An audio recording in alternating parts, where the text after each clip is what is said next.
শীতের দিনটা আসলেই সন্ধ্যা হলেই আমার মনে হয় যে আমার কাছে গরম গরম ভাজাভুজি কিছু একটা আসতো, যেটা আমি একদম কম্বলের ভিতরে পা ঢুকিয়ে আরাম করে আয়েশ করে বসে বসে খেতাম।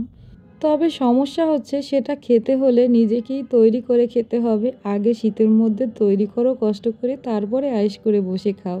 এরকম আমার মতন কে কে আছেন আপনারা একটু কমেন্ট করে জানাবেন। আমি কিন্তু এটাই করি। তো হ্যালো এভরিওয়ান, আসসালামু আলাইকুম, welcome back to my channel Tanzila kitchen house.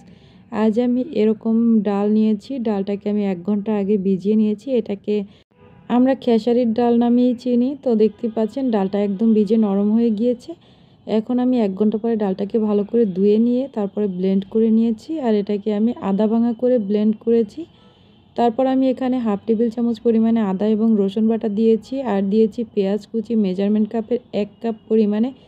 1 table চামচ পরিমাণে দিয়েছি কাঁচামরিচ কুচি, হলুদের গুঁড়া দিয়েছি 1/2 চা চামচ, মরিচের গুঁড়া 1/2 চা চামচ, আর দিয়েছি এখানে আমি ভাজা জিরার গুঁড়া 1/2 চা চামচ, লবণ দিয়েছি স্বাদ মতো। আর হ্যাঁ, যে পেঁয়াজ কুচিটা আমি এখানে দিয়েছি সেটা কিন্তু একটু নর্মাল সাইজের থেকে বেশি মোটা মোটা করে কেটে নেওয়া। পেঁয়াজুর জন্য যদি আপনারা পেঁয়াজ কাটেন সেক্ষেত্রে এরকম মোটা মোটা করে কাটার চেষ্টা করবেন।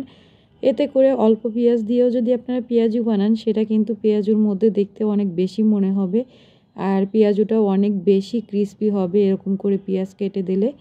তো দেখতেই পাচ্ছেন আমি এখন এই ডালটাকে পেঁয়াজের মধ্যে দিয়ে তারপর ভালোভাবে কষলে নিয়েছি।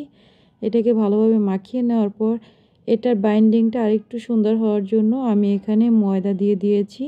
এখানে আমি 1/4 কাপ পরিমাণে ময়দা দিয়েছি। তারপর খুব ভালোভাবে এটাকে মেখে নিয়েছি। মাখানোর কাজটা কিন্তু অবশ্যই একটু খুব ভালোভাবে করতে হবে।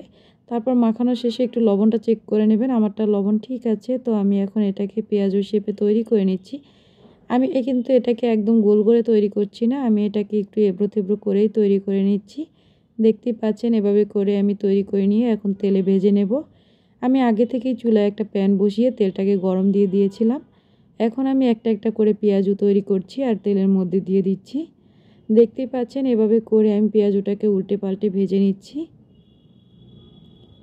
পেঁয়াজুটা এরকম লাল লাল কালার করে উল্টে পাল্টে ভেজে নিতে হবে। তবে এটাকে যদি আপনারা একটু কিছুক্ষণ পরপরই উল্টে পাল্টে ভেজে নেন খুব বেশি কালার করার আগে, তাহলে কিন্তু পেঁয়াজুটা অনেক বেশি ক্রিস্পি হবে। আমি কিন্তু এটাকে বারবার উল্টে পাল্টে ভেজে নিয়েছি। আর চুলার আঁচটা অবশ্যই মিডিয়াম আঁচে রাখবেন। এটাকে একদম লো আঁচে রাখলে কিন্তু ভিতরে বেশি তেল ঢুকে যাবে।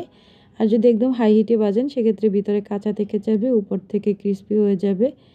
তো দেখতেই পাচ্ছেন পেঁয়াজগুলো একদম এরকম লালচে কালার চলে এসেছে। এখন আমি এগুলোকে চুলা থেকে নামিয়ে নিচ্ছি।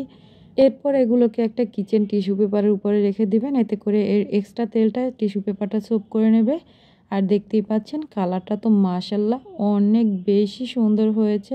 আপনারা যারা সন্ধ্যের নাস্তায় এরকম মচমচে পেঁয়াজু অথবা পাকোড়া খেতে পছন্দ করেন তারা আর বসে না থেকে তাড়াতাড়ি কিচেনে গিয়ে তৈরি করে নেন মজার মজার এই পেঁয়াজু অথবা পাকোড়া। আমার চ্যানেলে কিন্তু পাকোড়া তৈরির অনেকগুলো রেসিপি আছে, আপনারা চাইলে সেগুলোও ফলো করতে পারেন। আর ইতিমধ্যে আমার চ্যানেলে অনেক অনেক রেসিপি আপলোড করা হয়ে গিয়েছে, আপনারা চাইলে সেখান থেকে আমার চ্যানেলটা ভিজিট করে যে কোনো পছন্দের রেসিপি বাসায় ট্রাই করতে পারেন। আর হ্যাঁ, বাসায় যারা ট্রাই করবেন অবশ্যই কিন্তু আমাকে একটা কমেন্ট করে জানাবেন আপনাদের কাছে আমার রেসিপিগুলো কেমন লেগেছে। তো ভিডিও ভালো লাগলে লাইক, কমেন্ট, শেয়ার এবং চ্যানেল সাবস্ক্রাইব করবেন। আল্লাহ হাফেজ।